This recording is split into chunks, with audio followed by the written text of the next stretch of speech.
Hello guys, कैसे हैं आप सब। फिर से स्वागत है मेरे चैनल पे टेरिफाई संडे में। आज हम एक नए टॉपिक पर बात करेंगे जो सुनना आप भी बहुत पसंद करोगे। आपने भी कभी ना कभी सोचा होगा कि एक बार इस जगह जाके देखते हैं ये क्या होता है। ठीक है, आपको ऐसा एक्सपीरियंस करने का मन लगता है लेकिन आप वहाँ जाते नहीं हो। सही, हाँ सही सुना और सही सोचा आपने। आज हम बात करेंगे डार्क वेब के बारे में। डार्क वेब पे जाने से पहले हम थोड़ा इसका सिनेरियो समझ लेते हैं कि ये सेफ़ है या नहीं है सेफ़। देखो, जिनको इस चीज़ की नॉलेज नहीं है उनके लिए बिल्कुल सेफ़ नहीं है, और जिसको इस चीज़ की नॉलेज है तो वो जा सकता है। ठीक है, नॉलेज इन द सेंस, जैसे हम डार्क वेब पे विज़िट करते हैं। डार्क वेब पे क्या है, बहुत सारे हैकर्स हैं ना, आग जमा के रखते हैं कि कब हम किसी और का डाटा ले सकते हैं। Privacy data, X Y Z कोई भी डाटा, चाहे वो आपके बैंक खाते से लेके आपके पर्सनल चीज़ों तक ही क्यों ना हो। अगर आपने वहाँ विज़िट की और आपको नॉलेज नहीं है तो वो सारी चीज़ें उनके पास चली जाएगी और आप कुछ भी नहीं कर पाओगे। धीरे धीरे ये चीज़ें बहुत इंटरेस्टिंग होती जाएगी, मैं आपको बताता जाऊँगा। डार्क वेब पे जाने के लिए सबसे जो सही तरीका जो लोग अपनाते हैं वो है टॉर। उसे टॉर ऑनियन ऐसे बोलते हैं। टॉर कहाँ से आया है, इसको किसने बनाया। टॉर जो वेबसाइट है डार्क वेब पे जाने के लिए, देखो, जहाँ तक डार्क वेब की बात है वहाँ पे सारा 90% जो डाटा है वो इलीगल है। ये बनाया था मतलब सेफ चीज़ के लिए कि हमारा डाटा लीक नहीं हो जाए। ठीक है, हमारी जो प्राइवेट बातें, ये प्राइवेट चीज़ें वो हमारे तक ही सीमित, तो इस चीज़ के लिए बनाया था। लेकिन ये गलत वे में चला गया। जो टॉर जो ब्राउज़र है, ऑनलाइन ब्राउज़र, उसको बनाया था यूएसए की गवर्नमेंट ने। मतलब इन द सेंस कि अगर वो यूएसए की गवर्नमेंट, मिलिट्री वालों ने अगर वो कुछ भी ऐसे कुछ बात करें तो वो किसी के पास जाने नहीं चाहिए, मतलब लीक नहीं होनी चाहिए वो इन्फॉर्मेशन। इसलिए वो टॉर ब्राउज़र का यूज़ करते थे कम्युनिकेट करने के लिए। ठीक है, ताकि वो प्राइवेट रहे, आईपी एड्रेस किसी के सामने नहीं आए। ठीक है, टॉर ब्राउज़र की ये है कि आपका आईपी एड्रेस किसी को शो नहीं होता है, तो हैक होने की बहुत दूर की बात है। लेकिन 2004 में इसको पब्लिक कर दिया गया, टॉर को। क्योंकि देखो, अगर जैसे मैंने कोई वेबसाइट बनाई, ठीक है, अपने सेफ चीज़ के लिए, मैं बहुत नोन इंसान हूँ, मेरे को सब जानते हैं। मैंने अपनी एक वेबसाइट बनाई तो काफ़ी ज़्यादा हैकर्स उस चीज़ को ध्यान रखते हुए आसानी से हैक कर सकते चीज़ें कि हाँ इसी की वेबसाइट है और यही काम करता है अकेला इसमें। ठीक है, तो वैसे जब है ना यूएसए की गवर्नमेंट ने, अमेरिका ने जब ये टॉर ब्राउज़र बनाया तो वो अकेले ही उनका डाटा इधर से उधर ट्रांसफ़र होता था बिना किसी की नज़र में आए। लेकिन उन्होंने ये तरीका अपनाया 2004 में कि इसको पब्लिक कर देते हैं। जितनी भीड़ रहेगी उस ब्राउज़र के अंदर उतना हम सिक्योर रहेंगे, मतलब इतनी जल्दी आईपी एड्रेस पकड़ में नहीं आएगा। ठीक है, क्योंकि जैसे जैसे लोग अगर उस ब्राउज़र को यूज़ करेंगे तो मतलब कहाँ से ढूंढोगे आप मिलिट्री की इन्फॉर्मेशन को, क्योंकि इतनी ज़्यादा भीड़ इकट्ठा एकदम से इतना ट्रैफिक उसके अंदर आएगा तो इम्पॉसिबल हैकर्स के लिए वो चीज़ करना। ठीक है, इसलिए उन्होंने टॉर ब्राउज़र को पब्लिक किया और जो कि सब लोग यूज़ करते हैं। और टॉर ब्राउज़र कोई बोलते हैं कि इस पर जाना नहीं चाहिए, ये ऐसा कुछ नहीं है, नॉर्मल चीज़ है। लेकिन थोड़ा दिमाग से भी काम लेना पड़ता है इस चीज़ को। देखो, टॉर ब्राउज़र में घुसने का सबसे मेन जो कारण होता है लोग जो यूज़ करते हैं वो है डार्क वेब पे जाना। अब डार्क वेब पे है ना ऑलरेडी बहुत सारे हैकर्स होते हैं। अगर आपने किसी भी लिंक पे बिना नॉलेज के क्लिक कर दिया, या एक्स वाई जेड कोई भी ऐसा पॉपअप आता है और हम जैसे हम स्किप ऐड नहीं करते या क्रॉस कर देते उसे, अगर आपने उसे क्रॉस किया तो अन एक्टिविटीज़ होने लगेगी आपके कंप्यूटर या मोबाइल में। उसका अलग से कोई फोल्डर बन जाएगा जो हाइड रहेगा और वो सारे इन्फॉर्मेशन उन हैकर्स को पहुंचाता रहेगा जिन्हें एनोनिमस कहते हैं। ठीक है, आप कुछ भी नहीं कर पाओगे, कुछ भी नहीं। अभी जैसे मैं, ठीक है, मैं टॉर में आया, मैंने किसी की वेबसाइट देखी कि वो गलत चीज़ें डाल रहा है। ठीक है, और मैं उस वेबसाइट पे जाके वो चीज़ें देख रहा हूँ। बाई चांस जिसने वो वेबसाइट बनाई उसका जो ओनर है वो अगर पकड़ा जाता है पुलिस में कि तू ये चीज़ें क्या कर रहा है, तो जिन जिन ने भी वहाँ क्लिक किया है वो आईपी एड्रेस के थ्रू पकड़े जाएंगे, और जैसे मैं वो चीज़ देख रहा हूँ उसके लिंक पे जाके वो मेरे को भी धर सकते हैं। जिन ने भी वो जाके देखी चीज़ें, जो गलत चीज़ें हैं वहाँ पे जाके, वो तो पकड़ा ही पकड़ा, आप भी आ जाओगे अंडर में पुलिस के। इसमें कोई भी कुछ नहीं कर सकता।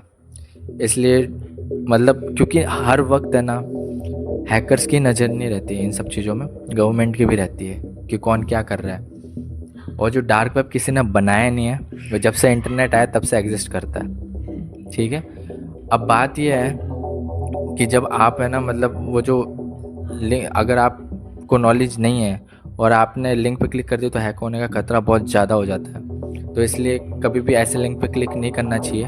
ठीक है, और डार्क वेब पे सिर्फ आपने सुना होगा कि सब्जियां बेची जाती है, फनी वे में लेते हैं, लोग बिके जाते हैं उधर, लोगों के ऑर्गन बिके जाते हैं, ड्रग्स बिके जाते हैं, गन्स बिकी जाती है, ताकि कोई ट्रेस नहीं कर पाए, क्योंकि इतनी जल्दी वो चीज़ें ट्रेस नहीं होती। ठीक है, इसलिए वो डार्क वेब का सहारा लेता है ताकि उन्हें कोई पकड़ नहीं पाए। गवर्नमेंट देखो, जैसे हर चीज़ की एक लिमिट होती है कि हाँ इसको तोड़ सकते हैं, उसमें काफ़ी मेहनत लगती है। आप सोच रहे हो मैं डार्क वेब में ये कर लूँगा, वो कर लूँगा, ऐसा कर दूँगा, पकड़े जाओगे आसानी से, क्योंकि उनके पास भी जो हैकर्स होते हैं जो अपनी स्किल को सही मायने में इस्तेमाल करते हैं, वो आपकी धज्जियाँ उड़ा देंगे। उनको भले कितनी मेहनत करनी पड़े, क्योंकि सरकार का अगर प्रेशर होगा तो वो यूँ निकाल के दे देंगे। ठीक है, तो ऐसी घटिया चीज़ें और ऐसी मतलब जा के चीज़ें ऐसे देखना मतलब नहीं बनता। क्योंकि देखो, चुल तो मेरे भी मस्त थी कि मैं ऐसा जाके विज़िट करूँ, लेकिन रिस्क नहीं ले सकते। एक हद तक लोगों का ये भी डर है कि नहीं जाना चाहिए। ठीक है, अब है ना बात यह है कि अगर आपको किसी को मरवाना है, किसी की मौत करवानी है जो आपका दुश्मन है, ठीक है, तो आप है ना माफिया से उसकी सुपारी भी ले सकते हो। ठीक है, पैसे दे के आप उसे वहाँ तक मरवा भी सकते हो। डार्क वेब में ये भी सिस्टम है। और सबसे बड़ा जो बिटकॉइन होते हैं ना, जब सबसे ज़्यादा ट्रांजैक्शन का सहारा जो है वो है डार्क वेब बिटकॉइन के लिए। क्योंकि बिटकॉइन में है ना वो चेन ब्लॉकिंग टेक्नोलॉजी का यूज़ करते हैं। ठीक है, तो क्या है, कोई भी हैकर इतनी जल्दी उसको तोड़ नहीं सकता। काफ़ी सारी चेनें होती है, उसको पूरी हिस्ट्री तक जाना पड़ेगा बिटकॉइन की, तब जाके कुछ हो सकता है, और वो बहुत लंबा प्रोसेस है। ठीक है, इतना आसान नहीं है। देखो, कोई भी चीज़ इम्पॉसिबल नहीं होती। ठीक है, हर कोई चीज़ इम्पॉसिबल नहीं होती। तो वो क्या, चेन को ब्रेक्स करना बहुत ख़तरनाक चीज़ होती है। तो ये है ना मतलब एक हद तक काफ़ी सिक्योर हो जाता है कि आपका डाटा कहीं नहीं जाएगा, आपने जो ट्रांजैक्शन की है बिटकॉइन की वो कहीं नहीं जाएगी। अब क्या होता है कि जैसे आप कोई बहुत बड़े इंसान है जो अपनी लाइफ से खो गई, ख्वाहिशें पूरी हो गई, तो वो डार्क वेब विज़िट करते हैं, और वहाँ पे जो वीडियोस चलती रहती है ना कि कोई बंदा लड़की को बैठा के रखता है टॉर्चर करने के लिए, तो वहाँ लोग पैसे फेंकते हैं कि मैं इतने डॉलर दे रहा हूँ, तू ये कर, उसका नाखून उपाड़, उसके बाल उपाड़, इसको तड़पा, इसकी ज़ुबान काट, इसकी एक आँख निकाल दे, पैर काट दे या जान से मार दे। ये सब डिमांड रहती है उन व्यूअर्स की। जो व्यूअर्स होते हैं ना, उनकी डिमांड रहती है कि मैं इतना पैसा दे रहा हूँ तो मेरे को ये करके दिखा। तो वो उस बंदे के साथ करता है या बंदी के साथ करता है।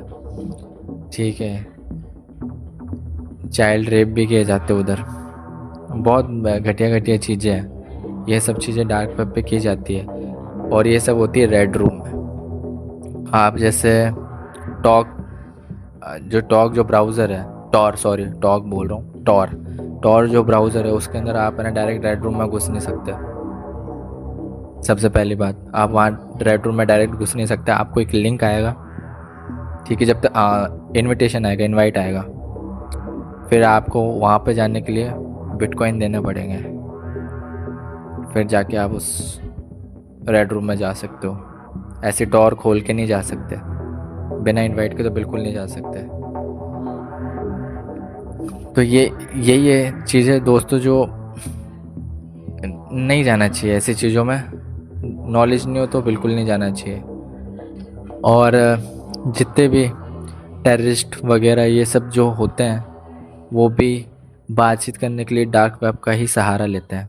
देखो, अपने 3 तरीके के वेब होते हैं, एक सरफेस वेब, डीप वेब और डार्क वेब। ठीक है।